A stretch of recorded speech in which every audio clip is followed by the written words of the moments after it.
Now BYU, after the setback and the hard lesson against Texas Tech, does get to come back to Provo. First home game in 4 weeks with that crowd and knowing everything is on the line. BYU is still in the driver's seat, Blaine. There is so much power in that. They know that if they win, beginning with TCU, and can find a way to win the Final Three, there's nothing that any other team in the Big 12 can do to prevent them from getting to Arlington. They are in the driver's seat. There is great power in that.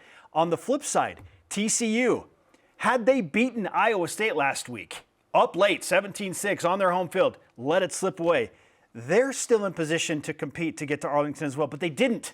So what is TCU playing for after a tough loss on their home field, having to come on the road? TCU's in a very difficult, precarious position against a BYU team that is absolutely locked in and desperate to win this game. Yeah, and when we're talking about just what to play for, BYU has everything. There's not a single goal that BYU had at the beginning of the season that's not in reach, unless they said we need to be undefeated. But I'm not sure any team's that arrogant, right?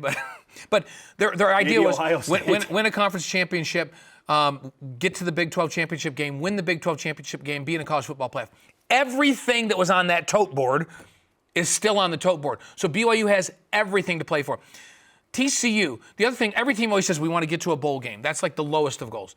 Well, they're already there. They have 6 wins, right?